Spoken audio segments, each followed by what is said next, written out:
প্রথম ফোনটা পুলিশ করছে, দ্বিতীয় ফোনটা বিজেপির অফিস থেকে যাচ্ছে, কোনো না কোনো অফিস থেকে। এটা গণতন্ত্রের নমুনা? এক তো লুট করে আপনারা ভোটে জিতেছেন, ঠিক আছে আপনারা কাজ করুন, সেটা না করে অকাজ কেন করছেন, কুকাজ কেন করছেন? আজকে সন্ধ্যের মধ্যে নেমে আসছে মধ্যরাত। দ্বিজেন্দ্রলাল রায়, দ্বিজেন্দ্র মুখোপাধ্যায় একটা গান গেয়েছিলেন, রবীন্দ্রসঙ্গীত আমাদের খুব প্রিয়, আমার নিশীথ রাতেরও বাদল ধারা। মানুষের চোখ দিয়ে সন্ধ্যেবেলায় নিশীথ রাত নামছে এবং মানুষের চোখ দিয়ে অশ্রু বেরোচ্ছে। মানুষ সজল নয়নে প্রশ্ন করছেন, এখানে কোনো মুসলিমদের তো হচ্ছেই, কিন্তু হিন্দুরাও অনেকে অত্যাচারিত। এক তো গরুর দুধের ব্যবসা যারা করেন, শুধু মুসলিম দেখতে গিয়ে একটা তো বকরিদের উৎসব তাদের করতে দেননি। কিন্তু আপনারা কি ভুলে গেছেন গ্রামগঞ্জে প্রত্যেকটা বাড়িতেই প্রায় গরু থাকে এবং গরু মিল্ক ফার্মার্স আছে, তাদের বিরাট গ্রুপ আছে। কারণ আমরা মাদার ডেয়ারি, আমরা বিশেষ করে বাংলা ডেয়ারি করেছিলাম বাংলায়। আমরা দুধটা কিনতাম চাষিদের থেকে, যারা গরুর দুধ বিক্রি করে, যাতে তারা দামটা প্রপারলি পায়।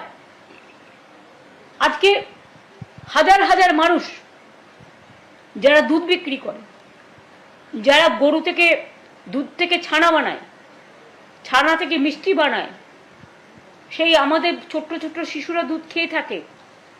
মানুষ দুধ খেতে ভালোবাসেন, তারা দুধ খেয়ে থাকেন। আজকে কিন্তু তাদেরও মনে রাখবেন, বিরাট একটা কমিউনিটি, লক্ষ লক্ষ মানুষ তাদের জীবন জীবিকা হারাচ্ছেন। আমাদের কর্মীদের একটা মিছিল করতে দিচ্ছে না, একটা মিটিং করতে দিচ্ছে না, বাড়ি থেকে বেরোতে দিচ্ছে না। যারা বলে ভয় নয় ভরসা রাখুন, তাদের কাছে আমার সবিনয় প্রশ্ন থাকবে, প্লিজ দয়া করে আমাকে ভুল বুঝবেন না। মানুষের জ্ঞাতার্থে জানাই, আমাদের 2500 পার্টি অফিস আপনারা ভেঙে চুরমার করে দিয়েছেন, অনেক মন্দিরেও তালা দিয়ে দিয়েছেন, ঈদগাঁও দখল করেছেন, মিশনারিদের ফান্ডও বন্ধ করে দিয়েছেন। এমনকি কর্মীদের তো মারছেন, বাড়ি থেকে বেরোতে দিচ্ছেন না, এমএলএদের ভয় দেখাচ্ছেন। আমাকে কালকে 4 জন এমএলএ এসে কমপ্লেন করে গেছেন যে তাদের পুলিশ দিয়ে বলানো হচ্ছে, যদি আপনি মিটিংয়ে যান তৃণমূলে, তাহলে আপনাকে আর্মস কেস দেওয়া হবে, গাঁজা কেস দেওয়া হবে, আপনাকে অ্যারেস্ট করা হবে, এনআইএ আপনাকে ধরবে, ইডি আপনাকে ধরবে, সিবিআই আপনাকে ধরবে। এটা কোন গণতন্ত্রের নমুনা? টোটালটাই কি গ্রাস করতে চান? একটা জিনিস মনে রাখবেন, প্রবাদে আছে, বেশিবার বেরোনা ঝড়ে পড়ে যাবে। বারবার অন্তত একটা সীমা থাকা উচিত। অত্যাচারের একটা সব সীমা অত্যাচারের লঙ্ঘন হয়ে গেছে। আরও তো স্টেটে ইলেকশন হয়েছে, কই সেখানে তো জিনিস হচ্ছে না কেন? একমাত্র বাংলায় হচ্ছে। বাংলাকে টার্গেট করে আপনারা হারিয়েছেন, এসআইআর এর নাম করে, লজিস্টিক্যাল ডিসক্রিপেন্সির নাম করে। আমার কাছে স্পেসিফিক খবর আছে, প্রায় 177টা সিটে কিভাবে আপনারা রিগ করেছেন, মেশিন হ্যাক করেছেন। আমি নিজে ভুক্তভোগী, আমাকে মারতে মারতে কাউন্টিং সেন্টার থেকে বের করে দিয়ে পুরো লুট করেছেন। তখন আমি 13,000 ভোটে জিতছিলাম। এত কিছু করার পরেও আমাদের রাজারহাটে তাপস জিতে গেছিল, অ্যানাউন্স হয়ে গেছিল। পরের দিন আবার রিকাউন্টিং এর নাম করে বিকেলবেলায় তাকে জোর করে 300 ভোটে হারালেন। এরকম অনেক কেস আছে। এবং এটা ভাববেন না আমাদের কাছে এভিডেন্স নেই, ডকুমেন্ট নেই, সব এভিডেন্স ডকুমেন্ট আমাদের আছে। এবং সবচেয়ে নির্লজ্জ যারা আপনাদের হয়ে তাবেদারি করে আপনাদের জোর করে জিতিয়েছেন।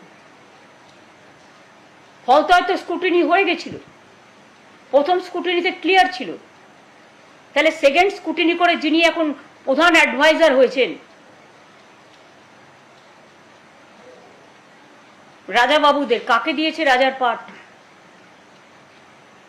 তারা হল্লা বাবুদের মতো গিয়ে নিজে বসে সিট পাইয়ে দেওয়ার জন্য এত লুট করেও হয়নি, স্কুটিনি করছেন, আবার করে বললেন ফলতায় ইলেকশন হবে, গিয়ে ইলেকশনটা করবে কি করে?